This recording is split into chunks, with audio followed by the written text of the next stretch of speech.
English ഫീലിയ YouTube ചാനലിലേക്ക് എല്ലാവർക്കും സ്വാഗതം. നമ്മളിപ്പോൾ സ്പോക്കൺ ഇംഗ്ലീഷിൻ്റെ ക്ലാസ് തുടങ്ങി അല്ലേ? സ്പോക്കൺ ഇംഗ്ലീഷ് ക്ലാസ്സിൽ നമ്മൾ എന്തൊക്കെ പഠിച്ചു? നമ്മൾ വീട്ടിലെങ്ങനെ സംസാരിച്ച് തുടങ്ങാം എന്ന് പഠിച്ചു അല്ലേ?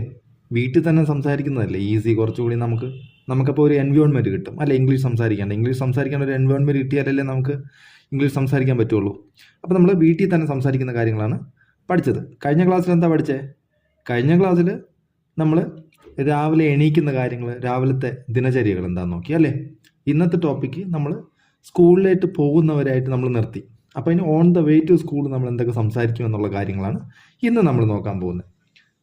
നോക്കൂ, shall I go to school or office? നമ്മൾ അങ്ങനെയാണ് നിർത്തിയത് കഴിഞ്ഞ ക്ലാസ്സിൽ. Shall I go to school or office? ഞാൻ സ്കൂളിൽ പോകട്ടെ എന്ന് നമ്മൾ ചോദിച്ച് നിർത്തി. അല്ലെങ്കിൽ നമുക്ക് എന്ത് പറയാം? ലെറ്റസ് ഗോ ടു സ്കൂൾ എന്നും നമ്മൾ പഠിച്ചു. ലെറ്റസ് ഗോ ടു സ്കൂൾ, ഇത്രയും പഠിച്ച് നമ്മൾ നിർത്തി അല്ലേ? അപ്പോൾ അതിന് ആൻസർ മുതൽ നമ്മളിന്ന് തുടങ്ങണം. അപ്പോൾ നമ്മൾ എന്ത് പറയും? മദർ എന്ത് പറയും? ചൈൽഡ് അല്ലേ ചോദിക്കുക. ചൈൽഡ്, സി എന്ന് ഉദ്ദേശിക്കുന്ന ചൈൽഡാണ്. സൺ ആണേലും ഡോട്ടർ ആണേലും ചൈൽഡ് എന്ന് ഉദ്ദേശിക്കുന്നു. എം എന്ന് ഉദ്ദേശിക്കുന്ന മദറാണ്. ഓക്കെ, അപ്പം മദർ യെസ് എന്ന് പറയും അല്ലേ? എന്നിട്ട് അമ്മ ചോദിക്കില്ലേ, have you kept all the books as per the time table? Time table അനുസരിച്ച് നീ ബുക്കൊക്കെ എടുത്ത് വെച്ചോ എന്ന് നമ്മൾ ചോദിക്കില്ലേ? അമ്മ ചോദിക്കില്ലേ കുഞ്ഞിനോട്, ടൈം ടേബിൾ അനുസരിച്ച് ബുക്കൊക്കെ എടുത്ത് വെച്ചോ? അപ്പോൾ നമ്മൾ അതിന് വേണ്ടിയിട്ട് എന്ത് ചോദിക്കണം? Have you kept all the books as per the time table? നോക്കൂ, ടൈം ടേബിൾ അനുസരിച്ച് ബുക്കൊക്കെ എടുത്ത് വെച്ചോ എന്ന് നമ്മൾ ചോദിക്കുന്ന ക്വസ്റ്റ്യനാണിത്. Have you kept all the books as per the time table? നോക്കൂ, അപ്പം കുഞ്ഞെന്ന് പറയുന്നു യെസ് മോം എന്നും പറയാം. യെസ് എന്ന് ഞാൻ ഇട്ടെന്നുള്ളൂ. ഇപ്പം ആരാ ചോദിക്കുന്നതെന്ന് ചോദ്യം അനുസരിച്ച് അതിനനുസരിച്ച് മറുപടി പറയാം. ഇപ്പം മദർ ആയതുകൊണ്ട് യെസ് മോം എന്ന് പറയാം. യെസ് മോം എന്ന് പറഞ്ഞു നിർത്തി. എന്നിട്ട് എന്താ ചോദിക്കുക? ഭക്ഷണം എടുത്തോ എന്ന് ചോദിക്കില്ലേ? ഫുഡ് കൊണ്ടുപോവാണെങ്കിൽ ഭക്ഷണം എടുത്തോ എന്ന് ചോദിക്കും. Did you take lunch box എടുത്തോ എന്ന് ചോദിക്കില്ലേ അല്ലേ? Did you take lunch box? അപ്പം യെസ് പറയും അല്ലേ? കുഞ്ഞെന്ത് പറയും? യെസ് പറയും. എന്നിട്ട് മദർ എന്ത് പറയും? Don't forget to finish your meal? ഉച്ചയ്ക്ക് മറക്കാതെ എല്ലാം കഴിക്കണം എന്ന് പറയത്തില്ലേ?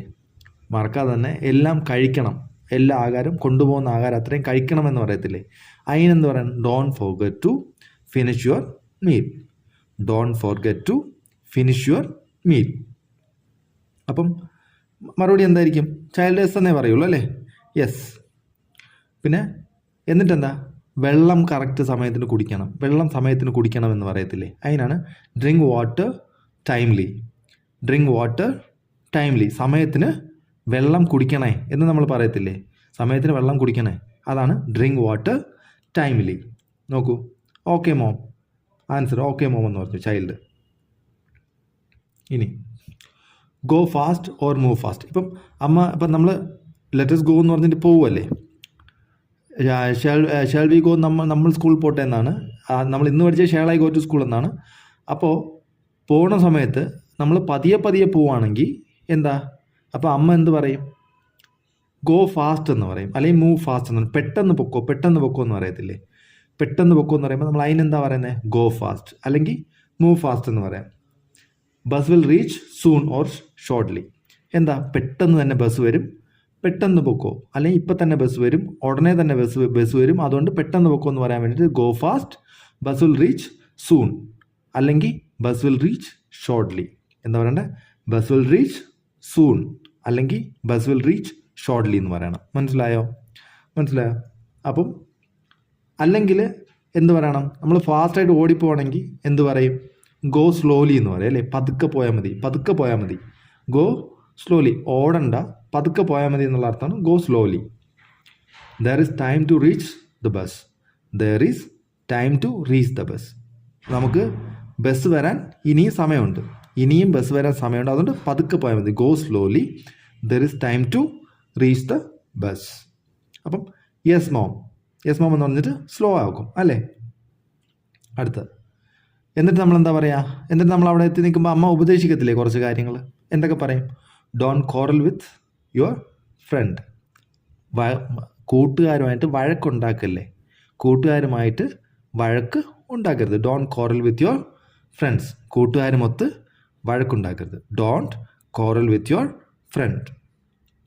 അവിടെ ഫ്രണ്ട്സ് എന്നും പറയാം, ഫ്രണ്ട് എന്നും പറയാം. ഓക്കെ, ഫ്രണ്ട്സ് എന്ന് പറഞ്ഞാൽ കൂട്ടുകാർ അല്ലെങ്കിൽ കൂട്ടുകാരനോട്, കൂട്ടുകാരിയോട്, ആരെങ്കിലും ഒരാൾ. മനസ്സിലായല്ലോ? ഫ്രണ്ട്സ് എന്ന് വേണമെങ്കിലും പറയാം. Yes mom. Respect your teacher. നമ്മളിപ്പം മക്കളെ എന്താണേലും ഇത് നമ്മളെന്താ അവർക്ക് നല്ല കാര്യങ്ങൾ പറഞ്ഞു കൊടുക്കണം അല്ലേ? അപ്പം ഈ ബസ്സിൻ്റെ സമയത്തും ഒക്കെ പറഞ്ഞു കൊടുക്കാം. ഇത് ഞാനിപ്പം പറഞ്ഞു എന്നേ ഉള്ളൂ. Respect your teachers. ടീച്ചേഴ്സിനെ ബഹുമാനിക്കണം എന്നുള്ള അർത്ഥത്തിൽ നമുക്ക് എങ്ങനെ പറയാം? Respect your teachers. Yes mom. Look, bus is coming. Look, നോക്കൂ, ബസ് വരുന്നുണ്ട് അല്ലേ?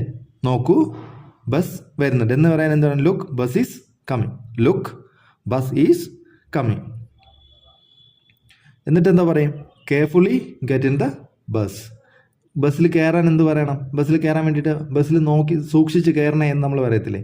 അപ്പോൾ അതിനാണ് carefully get in the bus, അല്ലെങ്കിൽ get in the bus carefully, എങ്ങനെ വേണമെങ്കിലും പറയാം. Carefully get in the bus. മനസ്സിലായല്ലോ? ഇനി എന്നിട്ട് കയറിയതിന് ശേഷം നമ്മൾ എന്ത് പറയും? നിൻ്റെ സീറ്റിൽ പോയിരുന്നോ അല്ലേ? നിൻ്റെ സീറ്റിൽ പോയിരുന്നോ നമ്മൾ പറയത്തില്ലേ? Take your respective seat. Take your respective seat. എന്നിട്ട് എന്താ? എന്നിട്ട് നമ്മൾ എന്താ പറയും? Hold tight. നന്നായിട്ട് പിടിച്ചോണം, പിടിച്ചിരിക്കണം എന്ന് പറയത്തില്ലേ? അപ്പോൾ അതിനെന്ന് പറഞ്ഞു ഹോൾഡ് ടൈറ്റ്ലി. Hold tightly. എന്നിട്ട് നമ്മളെന്താ പറയും? ശ്രദ്ധിച്ചോണേ അല്ലേ? Take care, take care. ഇത്രയും നമ്മൾ പറയും അല്ലേ കുഞ്ഞുങ്ങളോട്? Take care. എന്നിട്ട് എന്താ പറയും? കുഞ്ഞെന്ന് പറയും ഓക്കെ മോം. എന്നിട്ട് ബൈ ബൈ സി യു എന്ന് അമ്മ കുഞ്ഞിനോട് പറയും. കുഞ്ഞമ്മയോട് എന്ത് പറയും? ബൈ ബൈ സി യു എന്നേ പറയത്തുള്ളൂ. മനസ്സിലായല്ലോ? ബൈ ബൈ സി യു രണ്ടുപേർക്കും പറയാം. കുഞ്ഞു വേണമെങ്കിലും പറയാം, അമ്മ വേണമെങ്കിലും പറയാം. അമ്മ പറഞ്ഞാലും തിരിച്ചിത് പറയണം. രണ്ടുപേരും പരസ്പരം മാറി മാറി പറയണം. Bye bye see you. പിന്നെ ഗുഡ് ബൈയുടെ അർത്ഥം എന്താ? Good bye. ഗുഡ് ബൈ എന്ന് പറഞ്ഞാൽ നമ്മൾ ആരെന്തെങ്കിലും പിരിഞ്ഞു പോകില്ലേ? ആരിൽ നിന്നെങ്കിലും പിരിഞ്ഞു പോകുന്ന സമയത്ത് ഗുഡ് ബൈ പറയുള്ളൂ. ഗുഡ് ബൈ എന്ന് പറഞ്ഞ് നമ്മൾ പോകത്തില്ലേ? നമ്മളിനി ഒരിക്കലും കാണില്ല, ഇനി ഒരും കാണണ്ട എന്ന് ആഗ്രഹിക്കുന്ന സമയത്താണ് ഗുഡ് ബൈ പറയുക. മനസ്സിലായോ? അല്ല, നമ്മൾ ഗുഡ് ബൈ പറയില്ല. ബൈ ബൈ സി യു എന്നോ സി യു സൂൺ എന്നോ അങ്ങനെയൊക്കെ പറയാം. ഗുഡ് ബൈ എന്ന് പറഞ്ഞാൽ അതിനർത്ഥം നമ്മൾ ഇനി നിങ്ങളെ കാണാൻ ആഗ്രഹിക്കുന്ന, അല്ലെങ്കിൽ നമ്മൾ ഇനി ഒരിക്കലും നിങ്ങളെ കാണാൻ താല്പര്യപ്പെടുന്നില്ല എന്നുള്ള അർത്ഥം വരുമ്പോഴാണ് ഗുഡ് ബൈ എന്ന് പറഞ്ഞിട്ട് നമ്മൾ പോവും.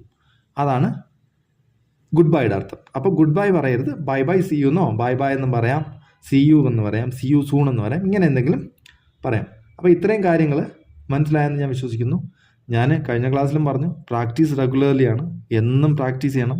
പ്രാക്ടീസ് ചെയ്താൽ മാത്രമേ നിങ്ങൾക്ക് നല്ലോണം സംസാരിക്കാൻ പറ്റുള്ളൂ. ഞാൻ പിന്നെ കുറച്ച് കാര്യങ്ങൾ ആദ്യത്തെ വീഡിയോയിൽ 2-3 കാര്യങ്ങൾ പറഞ്ഞിട്ടുണ്ടായിരുന്നു.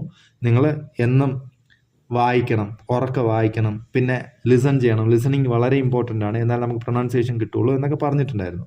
അപ്പോൾ അതൊക്കെ ഞാൻ നിങ്ങൾ റെഗുലറായി ചെയ്യുന്നു എന്ന് വിചാരിക്കുന്നു. അപ്പോൾ ഇന്നത്തെ ക്ലാസ്സിൽ ഇത്രയേ ഉള്ളൂ. ഇനി എന്തെങ്കിലും ഡൗട്ട്സോ എന്തെങ്കിലും ഉണ്ടെങ്കിൽ നിങ്ങൾ കമൻറ്റ് ചെയ്യുക. കമൻറ്റ് ചെയ്താൽ നമ്മൾ അത് ക്ലാരിഫൈ ചെയ്യുന്നതായിരിക്കും. അപ്പോൾ ഇന്നത്തെ ക്ലാസ് ഇത്രയേ ഉള്ളൂ. Thank you very much.